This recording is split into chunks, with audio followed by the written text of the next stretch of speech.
evening, world. Welcome or welcome back to Golem Telly. I am your host, the magical Mr. E. Now, the other night I promised you that I would be looking through a complete Panini Football 83 sticker album. Well, when I say I'm going to do something, I do it. And here it is, folks. It's gorgeous, isn't it? But I know you want a closer look, and so do I. So let's not waste any time. Let's take this over to camera 2 right now.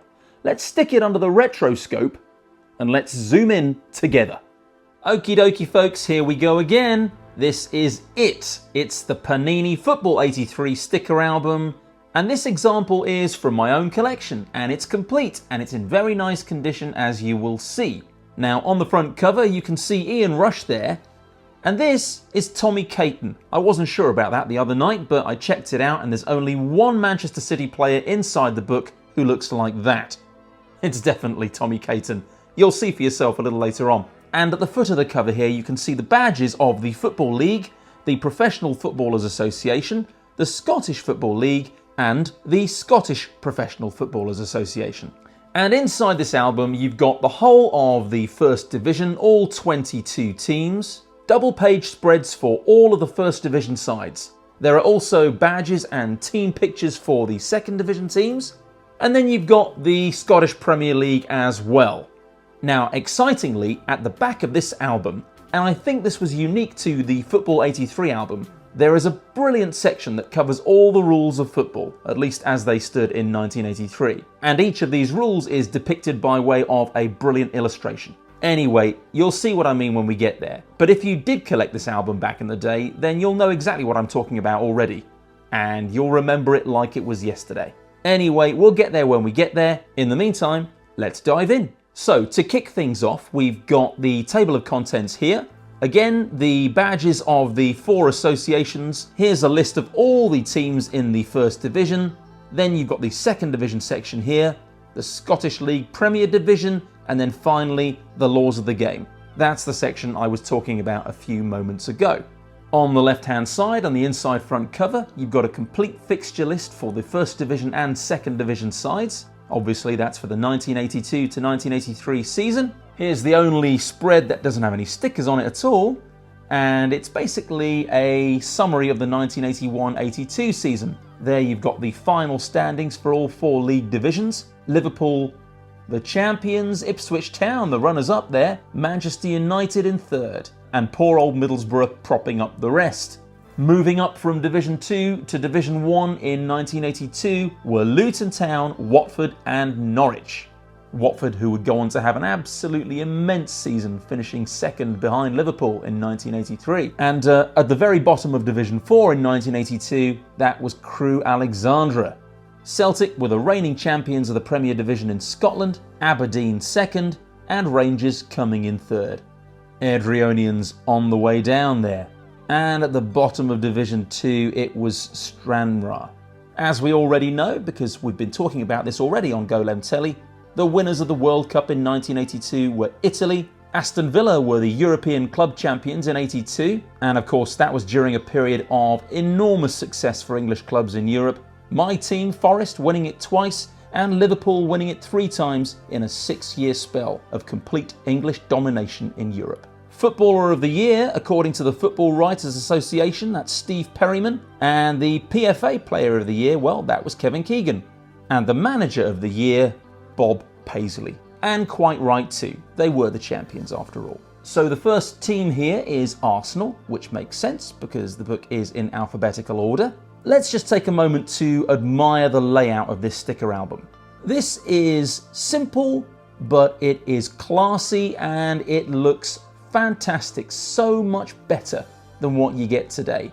Football sticker albums today, frankly, are an eyesore. There is far too much going on, not only on the pages themselves, but on every single sticker. Here, however, everything is clean and clear, and yet you've got so much information. It makes it a far better experience overall. But that's just my point of view.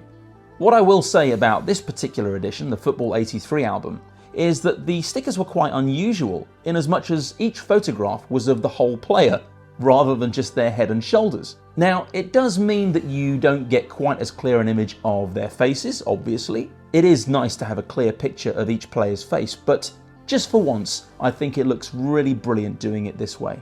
Now, on each double-page spread for the First Division teams, you get 13 players, including one goalkeeper, plus the manager, the team photo, and the shiny foil sticker showing the badge. And these were a little bit different again from previous years, in as much as not only did you get the club crest, but you also got a little illustration, kind of just capturing the essence of what the club was all about. So in this instance, obviously, you've got a cannon symbolising the fact that Arsenal are the Gunners. I think this just makes the foil badges look that little bit more fun and bright and colourful. Don't you? I also think that not having stickers for the manager in modern day football albums is a real shame.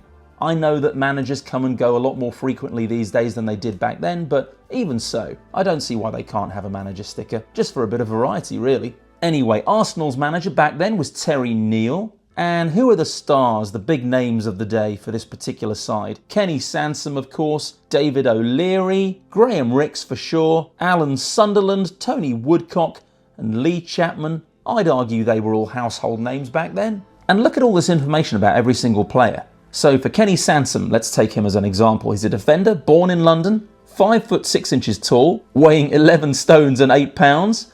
He's 24 years old, a former England schoolboy, youth and under-21 player who started his league career with Crystal Palace. Made 172 league appearances for Palace before moving to Arsenal in an exchange deal with Clive Allen and Paul Barron in August 1980. Has been ever present in the league side during his first 2 seasons with the Gunners and was a member of England's 1982 World Cup team. Okay, let's move on to the next team. I reckon it's going to be Aston Villa. Should we see if I'm right?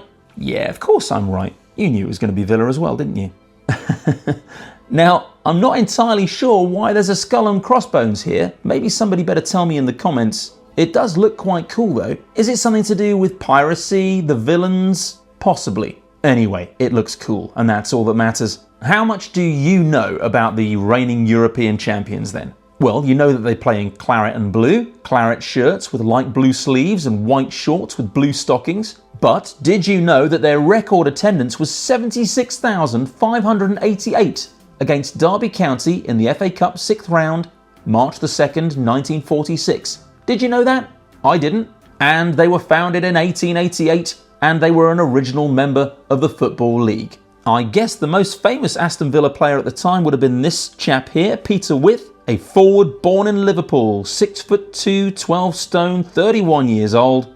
Made his debut for Southport against Scunthorpe in December 1970. Has since played for Barrow, Arcadia Sheps in South Africa, Wolves, Birmingham, Nottingham Forest and Newcastle, as well as having a spell in the North American Soccer League. His transfer from Newcastle in May 1980 cost Villa their record fee of £500,000. 6 caps to his name, still waiting for that first England goal.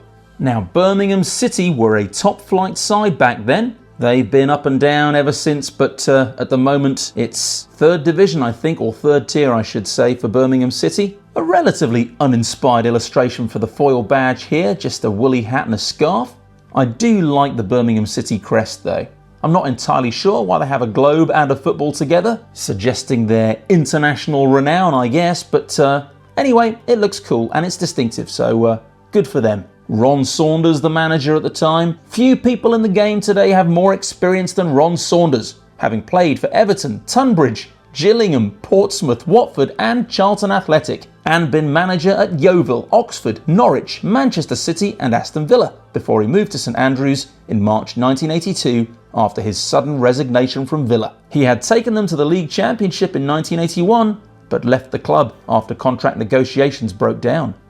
I always liked Pat van den Houw. Thought it was a brilliant name for a footballer. A skillful young Belgian defender at the time, 22 years of age. Made his league debut at home against Manchester City in October 1978, but didn't really settle into the first team at St Andrews until the 81-82 season. Mick Harford is another name I know well. He managed Forest for a while. Didn't do too well though, but then for a long time no manager did until Steve Cooper came along. Poor old Steve Cooper, he was sacked again today by Leicester. Here's Brighton and Hove Albion. Are they still called Brighton and Hove Albion officially? Or is it just Brighton these days? Here are some seagulls. That one's caught a fish. Lucky devil. That's dinner sorted. Now, Brighton were doing really well back then, although, despite the fact that they got to the FA Cup final in 1983, they did actually go down the same year. I think Middlesbrough did something similar in the 90s, didn't they? I can't actually think of anything worse. Imagine getting all the way to a final and losing in the final, and then being relegated on top. Ugh, horrible. I think I'd rather lose in the semi-final and stay up on goal difference. Okay, can we call this an elephant in the room? I think that's appropriate because we all need to discuss Coventry's famous Talbot-inspired kit, don't we? But it also makes sense because there's an elephant in the Coventry crest. And there's a castle too. So has that got something to do with the Elephant and Castle in London? Now I'm confused. Anyway, back to that kit. It was notorious, wasn't it? But I don't know, do we like it? A great big T in sort of bas-relief 3D, like something out of a Commodore 64 game around 1986? What were the away colours? Red shirts and shorts with navy and white trim and red stockings. So I can't remember, but I'm guessing they had the same design on that. I'll have to find a picture of it later. That might have been a bit of an eyesore. Now here's Everton, the Toffees, and there are some sweeties there. That makes sense. I like it. It's very colourful. Now in the 80s, Everton were a really strong side. They had some absolutely brilliant players. You've got Neville Southall there, Kevin Ratcliffe, Steve McMahon there, Graham Sharp, Kevin Sheedy, Kevin Richardson, Alan Irvine. Genuine rivals to Liverpool. And they had an absolutely legendary manager too in Howard Kendall. What does it say about him here? Enjoyed a long and distinguished career as a player with Preston North End and Everton. And until 1980 he held the record as the youngest player ever to appear in an FA Cup final in 1964. In 1979 he took over as player manager with Blackburn, steering them to promotion in 1980. And in May 1981 he rejoined the staff at Goodison Park in succession to Gordon Lee. Okay, and it's the turn of Ipswich Town now. Remember, they finished as runners-up in Division 1 the previous season, so this is a strong side. And just check out some of the names here.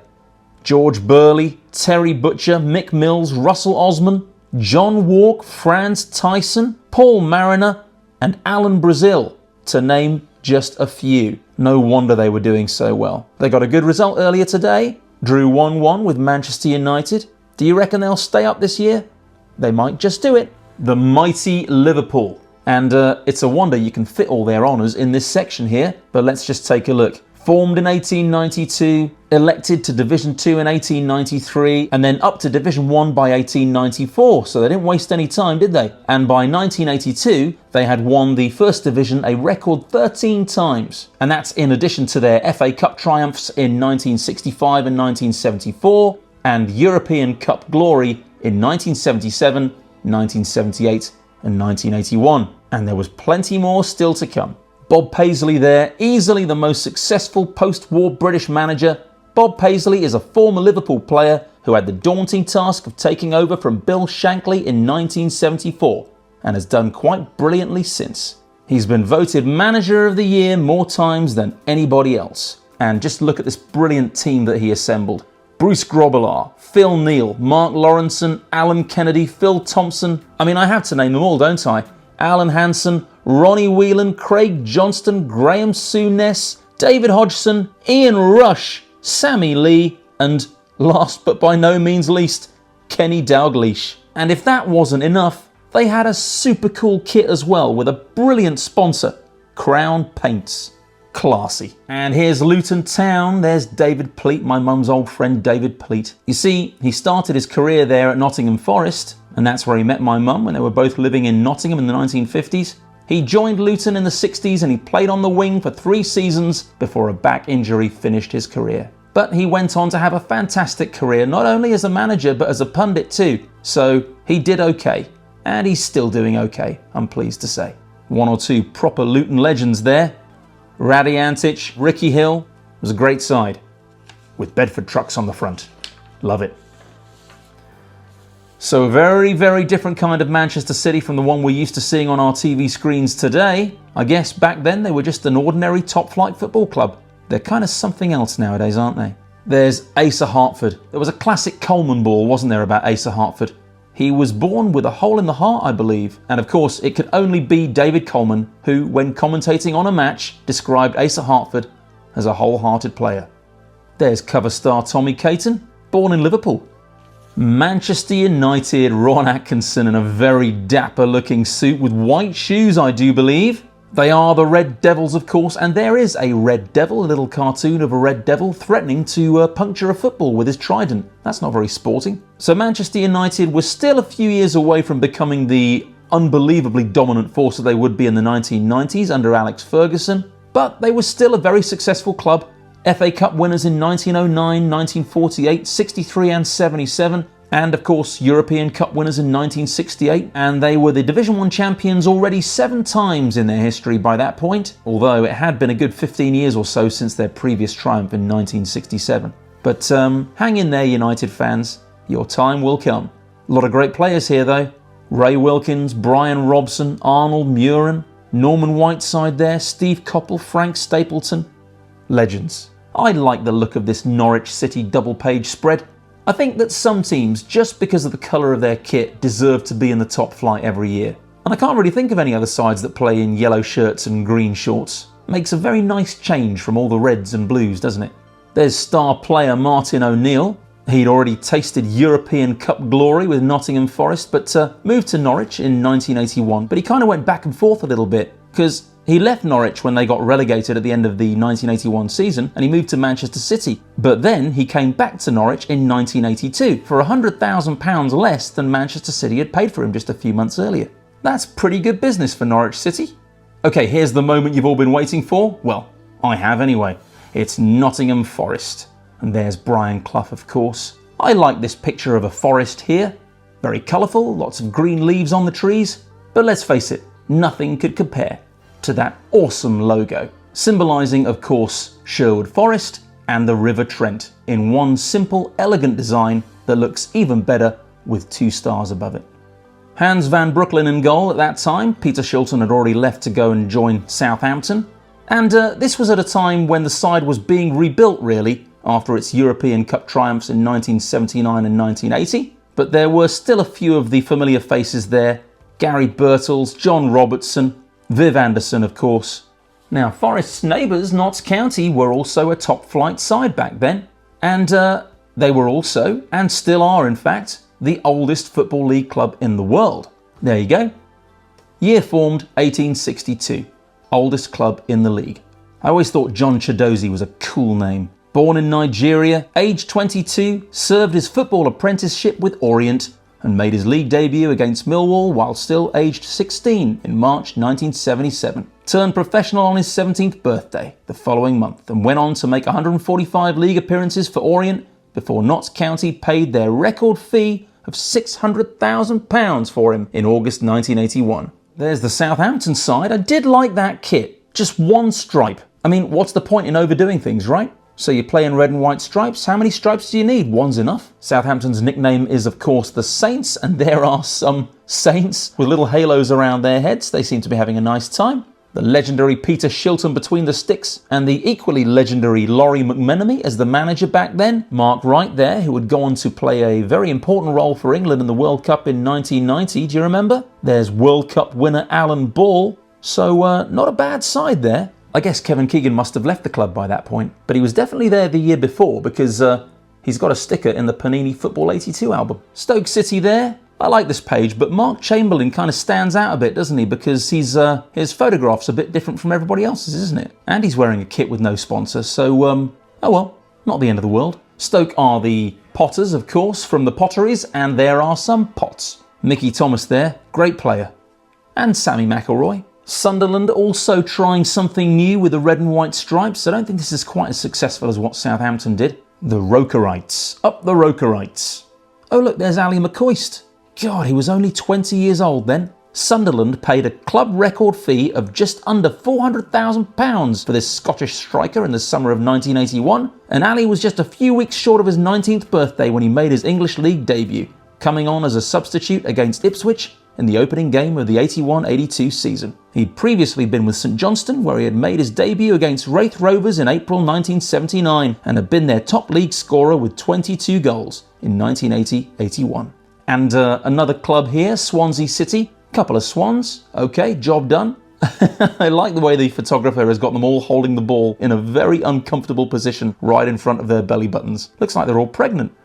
all except for this guy who refused to do it. There's the goalkeeper, Di Davis. That is a proper Welsh name. I like it. And here's Spurs. I got to make a confession here. When I was at school, I wasn't really a proper Forest fan yet, and I kind of followed Spurs actually. I never went to any games, but all my friends at school supported Spurs, so I thought, well, okay, I should as well. And then it wasn't until I went to university that I had to make a decision, because everybody talked about football all the time when I was at university in Manchester, and I knew the time had come to start going to see some games, so had to make a choice, and it was either going to be Spurs or Nottingham Forest, with whom I had a family connection. And I'm glad I plumped for Forest in the end, because I know we've struggled a lot over the last 25 years or so, but Spurs haven't exactly won that much over the same sort of period, so I haven't really missed out. Anyway, as a kind of a sort of unofficial Spurs fan back in 1983, these were the stickers that I was most excited to find when I opened a packet.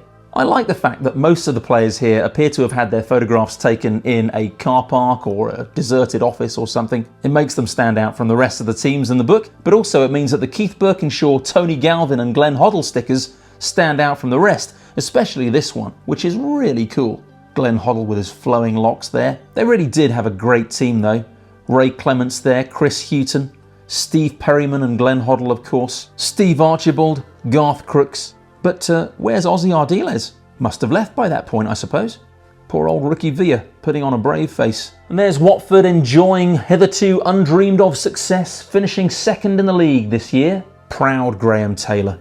Played for Grimsby Town between 1962 and 1968, then moved to Lincoln City, where he retired in 1972. Took over as manager of Lincoln, and the club won the 4th Division Championship in 1976. In June 77, he became manager of Watford, and they also won the 4th Division Championship at the end of Graham's first season in charge. A year later, they were runners-up in the 3rd, and in the summer of 1982, were promoted to the 1st. Imagine if they'd gone one step further and won the league in 1983, instead of coming second to Liverpool. So only a couple of teams to go in the 1st Division now, and the penultimate team here is West Bromwich Albion. They haven't been in the top flight for a few years now.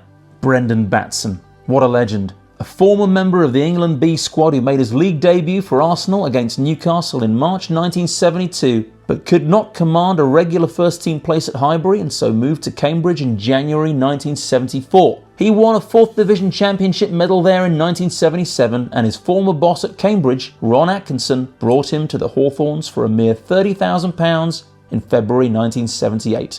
A solid right-back or central defender with over 300 league games to his credit. And brilliant Cyril Regis here. Born in the bush town of Marapasula in French Guiana, Cyril was playing for Hayes in the Athenian League when discovered by a West Brom scout. He was quickly snapped up for a mere £5,000. And when it was found that he had no passport, manager Ronnie Allen quickly made sure he got a British one. He has since been capped at under-21 and full level for England. A powerful central striker, he made his league debut versus Middlesbrough in August 1977. And wrapping up the 1st Division, it's West Ham United, the Hammers, in case you weren't sure, and another strong side with some real legends there, including Frank Lampard and Trevor Brooking. 34 years old at that point, one of the most gifted players in the Football League. Joined the Hammers straight from school in July 1965 and turned professional in May of the following year. Made his league debut against Burnley in August 1967, since when he has amassed nearly 500 league appearances. A former England schoolboy, youth and under-23 international, he was unlucky with a groin injury during training in Spain and only played for part of one game. Still had a pretty impressive 48 caps by then and 5 goals for England. A real gentleman of the game, I'm sure you'll all agree. So this is a great looking double page spread, and there's some more on the next page as well. It's the 2nd Division. You don't get the individual players here, just the badges that are half size as you can see, and the team photos. Notable for their inclusion in the 2nd Division back then, Chelsea no less. But of course back then they'd only won the league once in 1955, and they'd had one FA Cup win as well in 1970, although they did go on to win the European Cup Winners' Cup in 1971. But their glory days under Mourinho and company was still a long way away at that point. A couple more sides from the 2nd Division that are currently in the Premier League. Crystal Palace there and Fulham doing very well right now. Who's on this page? Leeds, Leicester, not doing quite so well. And Newcastle and Wolves, all current Premier League sides. I wonder if we'll be able to say the same by the end of this season. So from here we move to the Scottish Premier Division. One or two big hitters there. Jim Leighton, Alex McLeish, Mark McGee. And over here, Celtic with Billy McNeil the manager. There's Pat Bonner, Charlie Nicholas, who was about to move to Arsenal. Sorry about Roy Aitken and Tom McAdam there. They haven't been stuck in properly. And there's another one, look. Peter Mackie and Ian Ferguson, joined at the hip. And these guys, Charles Goff and Paul Hegarty. It's a right mess down here. Look at David Dodds. He's a bit like George from George and Mildred. Of course, now in this part of the book, we get to see the faces close up, and the hairstyles, and the facial hair. How many players per team had moustaches? Let's count. 1, 2, 3, 4, 5. He looks like Bobby Ball. Rock on, Tommy. Now, Hibernian was my favourite Scottish side, but only because they were the first team I managed to complete in my Football 82 sticker album. I like Kilmarnock's kit there. I think there's always room for more teams to play in hoops. Morton and Motherwell. That's a nice looking double page spread, isn't it? And I think Hugh Sproat definitely deserves some kind of recognition for having the best moustache in football. So Rangers and St Mirren are the last teams in the book actually. That wraps up the Scottish Premier Division. And now we get on to, I think, my favourite part of this album. It's the laws of the game. And I just love these illustrations. They're so nice, aren't they? Everything you need to know. Of course, I'm not going to be reading all of this to you today. We haven't got time for that. But isn't it fantastic that all of this information was included at the back of the book? And it's not just this double page spread either. It goes on for the next few pages. So it's a really comprehensive guide. Everything from the field of play, the regulations about the ball itself, the kits and how to wear them. You can see various types of regulation studs illustrated there, the position of the referee at kickoff and the referee at a throw-in, the use of a flag during play, and here, the linesman calling the attention of the referee to a fight, the duration of the game, and some diagrams of different kinds of stopwatches. In case you were wondering, that tells you when a goal has not been scored and when it has been scored. The whole of the ball has to cross the line. So even though the goalkeeper is clutching the football here, it's still a goal. In this case though, he's managed to save his side from conceding. This whole page has been dedicated to the offside rule. Feel free to pause the video, folks, and study it at your leisure. Fouls and misconduct, this should be fun. This guy planting his shoulder into the goalie's chest. He's experiencing some discomfort too. God. Hang on a second. We've got a duplicate sticker here. That's no good. How to take a free kick and a penalty kick. And I think we're pretty much done, folks. The last word. Throw-ins, goal kicks and corners. There's your back cover. 20p for the album. And of course it was 10p for a pack of stickers. And there were 6 stickers in every pack. Okay then, folks, we've done it. We've been through the entire Panini Football 83 sticker album. And now it's time to head back to camera 1. I hope you enjoyed this Golem Telly football double bill as much as I did. Thank you so much for joining me again this evening. I really do appreciate it. If you could like and share this video, well, I would be in your debt. And if you could subscribe to Golem Telly if you haven't done so already, then you'd be a legend in your own lifetime. I'll be back 3 or 4 days from now with yet another video. In the meantime, please enjoy the rest of your evening, and I look forward to seeing you again very soon. Evening shadows deep.